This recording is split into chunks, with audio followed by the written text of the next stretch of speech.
What's up, snake fans? Dave Palumbo here for Muscle Serpents Daily, and we are in the snake room today, Pablo and I, and we're cleaning and we're getting things ready for the New Year's Eve celebration. No, we're not going to be celebrating with the snakes. They're not going to be drinking champagne, but we're going to be taking a look at a couple of cool things. When we clean, we always find stuff that we didn't even know we had. As a matter of fact, someone asked me about an albino yellow belly or asphalt. They just out of nowhere, they sent me a morph market request, and I forgot I had this snake, and I had just asked Pablo about that snake the other day, and I hadn't gotten an inquisition about this snake or anyone inquiring at all, and then all of a sudden it happened. So sometimes that's and now I'm thinking maybe I should keep the snake.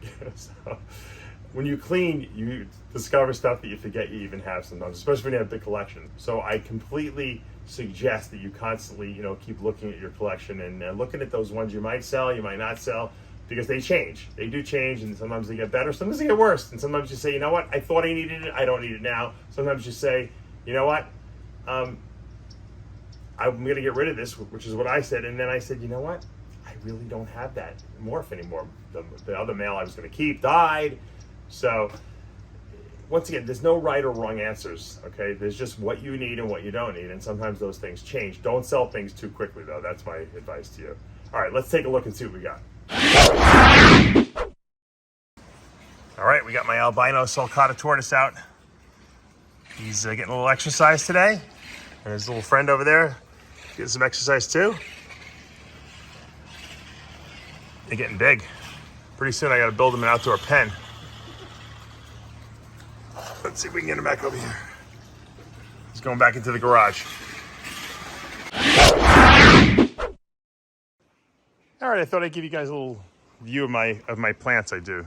I have plants, trees all over the property, but this is where they start.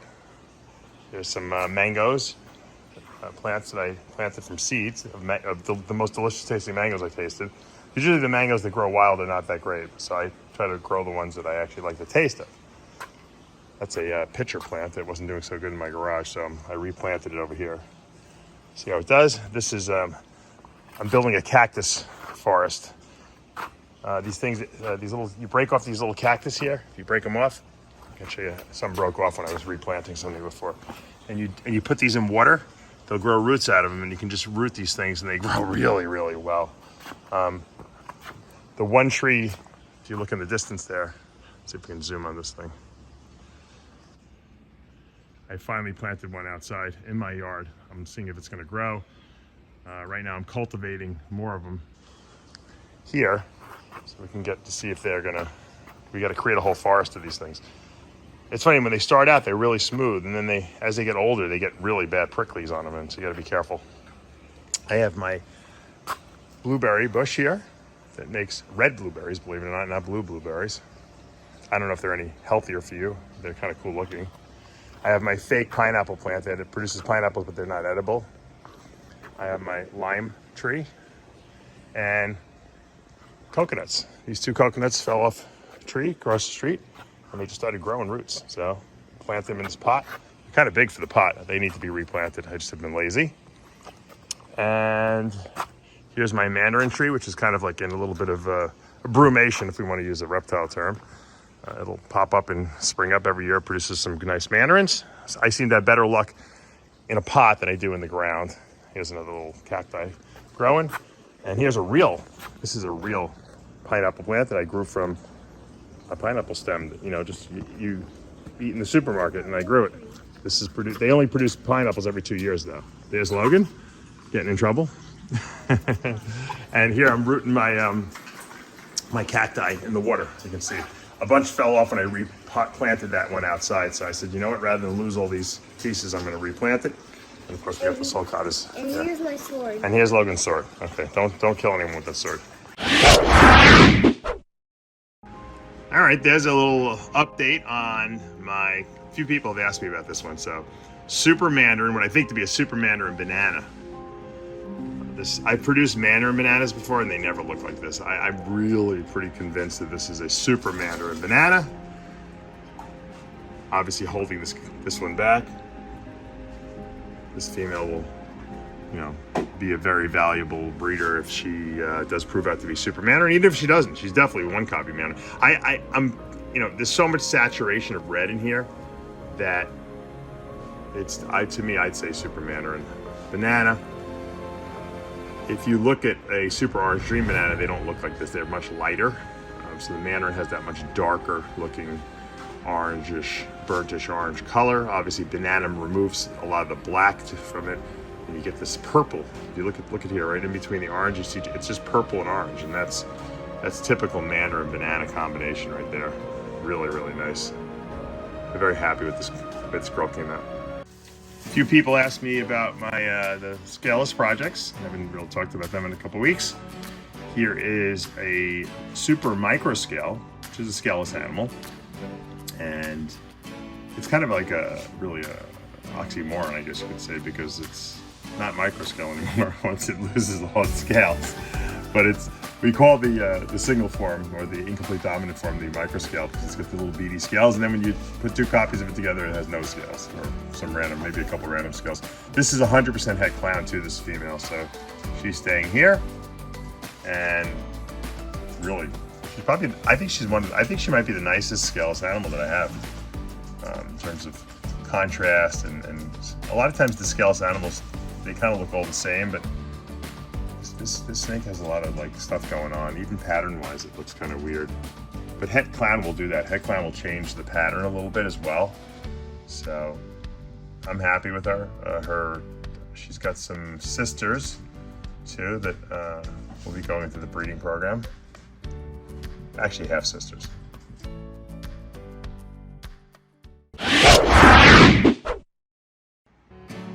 All right, a little update on my snow possible Moonglow carpet python. I showed off some caramels the other day that were double het Moonglow, so I wanted to, well, a couple people asked me, hey, what about those Moonglow and snow you produced 2 years ago that you've been growing up? And I figured, all right, let's take a look. Staying pretty white. You know, there's a little bit of yellow in there. Once again, the Moonglows will have some yellow. The question is this Moonglow or is this gonna be snow? May have to breed it to prove it out. My snow has a lot more yellow in it, my adult snow male. So this is caramel albino axanthic, I'm pretty sure. That's one copy of caramel. The super caramel would be what we call the full moon, or the super caramel albino axanthic. That will be the whitest of white. This boy has a little bit of yellow in it still. Still got that whitish looking red eye though, so I'm still leaning towards Moonglow with him, but we'll see as he develops. The bigger he gets, the more we're gonna see what his pattern is. And here's his sister, who I originally thought was the Moonglow. Now I'm really angling more towards the snow with her, which would be albino axanthic, and the brother looks like he's the one who's gonna be, could possibly prove out to be the Moonglow, but we'll see. She's still beautiful. And she's eating small mice every week still. And not at that bulletproof stage yet where they can eat anything. They're still like, picky, but they're eating. And she's almost at that stage. Once she starts taking a small or even a wean rat, I think then she'll start putting some size on. And we'll move her up to her own little 4-foot cage. But she's nice. She's nice. I'm liking her. And from that same clutch, this is another holdback I held back. I'm pretty sure this is caramel albino. That would be 66% het for axanthic. So it doesn't look like a regular albino. This looks like a reduced pattern albino, which would be a caramel albino or sunglow. They call it in carpets. This would be a sunglow, and it's 66% het for axanthic, or 66% het for Moonglow, I guess you'd call it. I don't want to bother this girl too much because she just ate also. I can't believe I still have this guy and I haven't sold him. Maybe I don't have him listed. We got to check and see if I have this guy listed, because this motley het leopard albino is incredible. This little boy. Once again, the motley gene interacts with the single copy of the leopard gene, and we just talked about leopards yesterday, about how sometimes the het leopards are nicer than the visual leopards. Well, motley and het leopard produce this like side stripe here, and you can then still see the slight motley pattern with the striped tail on the back. It almost looks like an eclipse, but it's not. And the eclipse would be a visual leopard, 2 copies of leopard with motley. This is 1 copy of leopard with motley and its head albino, head color albino. Let's say this boy is actually available. He's ready to breed pretty much. So, I mean, if this is something someone is interested in, he's a lot cheaper than the visual leopard too. And he's super cool looking. Love this guy. Can't believe he's still here. I had to show you my Scoria Fire. Talking about blue-eyed snakes the other day. Look at this thing. Look at that blue eye.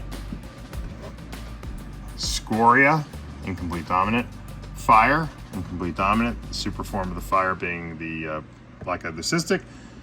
And you can see a couple lumps. This one ate, I think, 3 small mice. Actually, yeah, I think it was 3 small mice yesterday. So we're gonna leave her, let her digest. Just want to give you guys an update. Beautiful. One of my favorites. Look at that IMG Scoria. Ooh, is that guy nice? What a nice boy. Look at that. What's it? He just keeps getting darker and darker, but it's only getting dark in certain places. It's not like just taking over his body, because Scoria is such a reduced pattern snake to begin with. I do have a Scoria IMG that got blackness all over her body too, but this male, and I've showed you him a few times, he has black on him, but the black areas are what's getting blacker and blacker and blacker, and the rest isn't, which is kind of unusual. This is kind of like, it's almost like a little bit of a conundrum. Is he really IMG? I think he is, because I mean, look at it. It's just getting like ink blots on him, but only in certain areas. Like, he must be a really reduced pattern Scoria to not be more black than this. So we're gonna keep an eye on him as he gets older. This is a nice experiment for sure. All right, guys, that's gonna do it for today's episode of Muscle Serpents Daily. Tomorrow is New Year's Eve, or I should say tonight's New Year's Eve. Tomorrow is New Year's, which means that you should sit down and write down, not necessarily your New Year's resolutions, but your goals for 2022, your breeding season, what you want to produce, maybe what snakes you want to purchase, maybe just what snakes you want to enjoy for the year. Sometimes we forget to enjoy our snakes too, because we're so preoccupied with breeding them and selling them and cleaning their poops up that we forget the most enjoyable part is actually sitting out in the sun, holding them and enjoying one. I'm not even sitting out and holding mine, but I'm sitting here with all my nice plants here that I planted. And I do enjoy my snakes, and I try to show you the ones I really love the most, and I tell you why I love them, and that's hopefully going to get you excited about them, and maybe give you some ideas about how to make the same snakes, or take those snakes and make them even better, so then I can buy them from you. Because I can't tell you how with people. I got neighbors blowing off fireworks and shooting guns and all kinds of crazy stuff. It's the Wild West here in Cape Coral, Florida. But yeah, I mean, that's really what it's all about. I mean, I've sold people snakes, and then I've bought more expensive snakes that they produce using my snakes, and that's the beauty of the hobby. We all help advance each other, and without each other, it would take a lot longer to produce all the great stuff we produce here in this hobby. So think about that this New Year's as you're sipping your champagne and toasting your friends and family and having a great time, because Monday's coming around real fast and we're back to work. Happy New Year, everyone, from Dave and the Palumbo's Pythons and Boas family. Hit that subscribe button, turn on your notifications. We'll see you back next year.